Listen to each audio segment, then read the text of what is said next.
Eternals assemble. What's the plan? We fight. Yo, Eternals. Salah satu film yang paling gue antisipasi di tahun 2021 ini. Well, bahwa kita tahu baru 4 hari ini Eternals tayang di bioskop-bioskop Indonesia. Dan akhirnya pun gue keluar dari rumah gue yang nyaman ini yang semenjak udah 1 tahun lebih atau 2 tahun ini. Ya semenjak pandemi lah. Mungkin gue cuma nonton film dari layanan streaming kayak Netflix, Disney, HBO, dan lain-lain. Tapi khusus untuk film Eternals ini gue langsung nonton ke bioskop. Yang juga menandakan konten Cineview is back. Selama hampir 1 tahun gak aktif, akhirnya konten ini kembali ya. Tapi mungkin masih jarang-jarang bikin lah. Kalau gak ada requestan kalian dan film yang gue minati tentunya, mungkin gak akan gue review. Oke, well, back to the topic. Bang, film Eternals ini bagus gak sih? Worth it gak sih? Yap, itu adalah inti dari konten ini, dimana gue bakal mereview, non-spoiler tentunya ya, dan memberikan pendapat gue tentang film Marvel Eternals ini. So, buat kalian yang suka tentang film-film, channel ini menyediakan beberapa informasi, rekomendasi, sampai dengan edukasi di dunia perfilman. Jadi buat kalian yang tertarik, kalian bisa pencet dulu tombol subscribe-nya, dan kalau kalian suka, kalian bisa like dan share juga video-video dari channel ini. Gak usah banyak bacot lagi, gue Ari yang bakal menemani kalian buat review filmnya. Let's enjoy!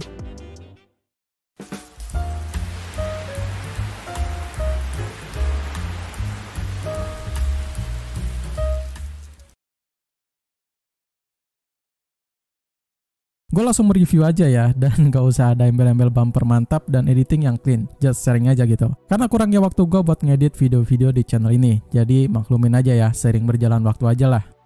Oke, back to the filmnya yang memang dari awal Eternals ini banyak kontroversinya, mulai dari scene LGBT sampai dengan adegan dewasa lainnya yang memang harus dikategorikan ke dalam R ya. Akhirnya rumah produksi langsung bersikap ambil cepat demi untuk bisa menayangkan di Indonesia dengan memotong adegan-adegan tersebut sedemikian rupa yang mana juga akhirnya sampai bisa ditayangkan di bioskop dengan di label PG-13 tentunya. Sedikit menyayangkan sih, tapi it's okay lah.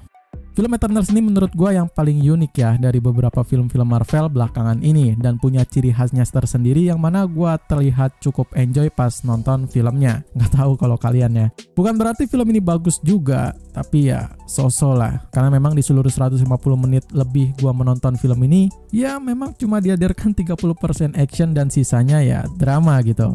Well, gua rasa sutradara Chloe Zhao yang selaku menggarap film Eternals ini masih punya banyak ide yang bisa menghibur para penontonnya. Dan ini hanyalah awalnya aja. Terlihat juga di penataan post credit yang bisa kalian lihat di akhir filmnya yang bakal disuguhkan dengan sedikit klip yang gua yakin bakal bikin kalian bertanya-tanya. So, nonton sampai bener-bener filmnya udah selesai ya.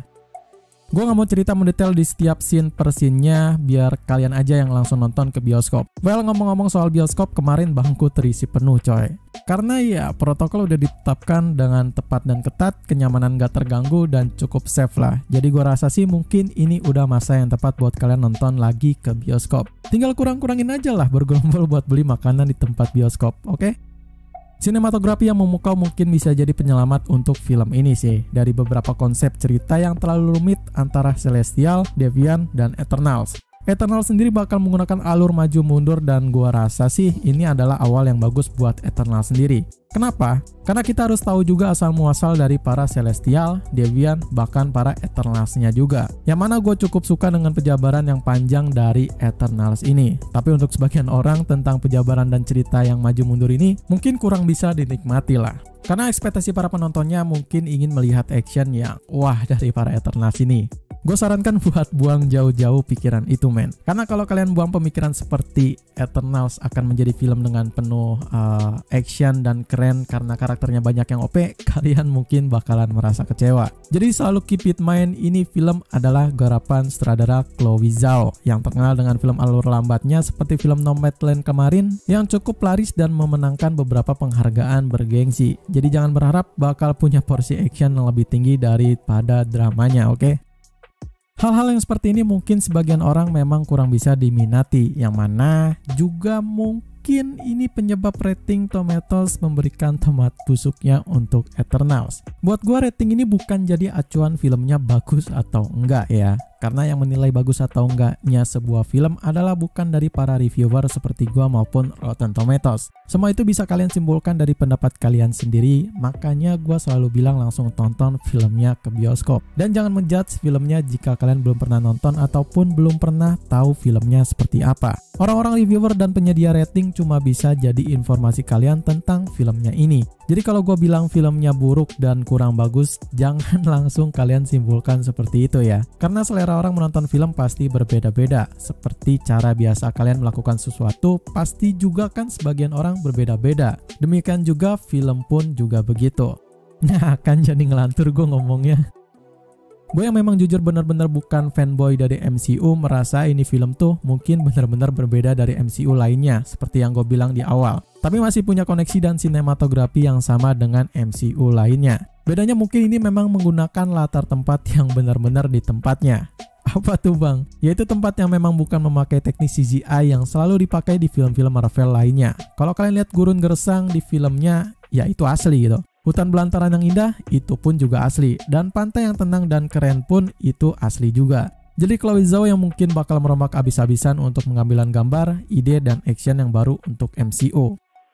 Bicara soal karakter dan pemeran di film Eternals ini mungkin gue bisa bilang sama rata ya. Gak ada yang terlalu OP dan gak ada yang lemah juga. Saling melengkapi lah. Tapi sayangnya karakter-karakter unik ini harus sedikit di downgrade karena pemerannya yang ya bisa dibilang agak kurang klop lah. Kalau kalian bedain ini film dengan chemistry para karakter yang ada di Marvel Avengers, well, masih jauh banget lah.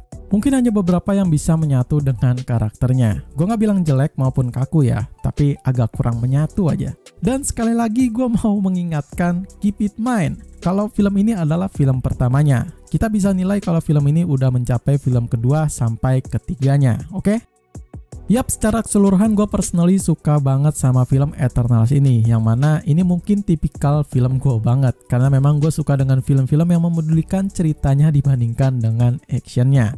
Yang paling unik di dalam film Eternals ini mungkin gue rasa sih ya konfliknya. Mungkin sih semua konsepnya yang ada di Eternals ini atau Eternals Universe ini bakal sebesar Marvel Avengers Universe. Yang berarti gue rasa ini bakal lebih bigger lagi kalau soal cerita dari para Celestial, Deviant maupun Eternals ke depannya. Tinggal kita tunggu aja tanggal mainnya gitu.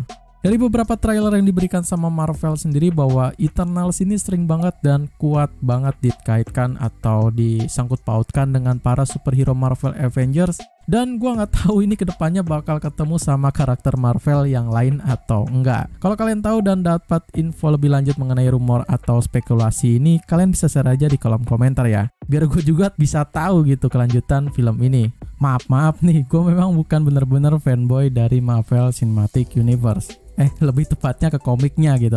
Kalau filmnya sih mungkin hampir semuanya udah gue tonton dan gue udah serapi dan gue menikmati gitu film-film dari Marvel Cinematic Universe. Tapi untuk komiknya gue pernah baca cuman sedikit-sedikit gitu. Jadi ya maklumin aja ya. Balik ke pertanyaannya, worth it gak sih buat ditonton? Yap, ini menurut gua worth it banget karena memang ceritanya yang dijabarkan begitu mendetail, lalu memang gak terpaku sama komiknya sehingga buat orang awam yang memang gak baca komiknya seperti gua ini bisa menikmati dan mengerti awal mula dari para Eternals ini. Kalian harus bisa nonton di bioskop untuk bisa menikmati semua kemewahan yang bakal dihadirkan dengan sempurna di filmnya. Dari sinematografi yang epic, beberapa feel dari film yang sangat berasa, sampai hal-hal humoris yang memang selalu bisa kalian nikmati saat nonton bareng di bioskop gitu. Jadi masih ada beberapa hari lagi untuk nonton filmnya. Gua berharap kalian bisa langsung nonton filmnya di bioskop dan nikmatin filmnya sampai selesai, oke? Why didn't you guys help fight Thanos? Or any war, or all the other terrible things throughout history? We were instructed not to interfere in any human conflicts unless deviants are involved. By who? Well, segitu aja pendapat gue tentang film dari Marvel Eternals ini. Kalau kalian punya pendapat sendiri tentang filmnya, kalian bisa coret-coret aja di kolom komentar. Oh iya, kelupaan. Rating dari gue buat film ini sendiri mungkin dari 10 ada di urutan 8 ya. Sekian dari gue, Ri. See you in the next film.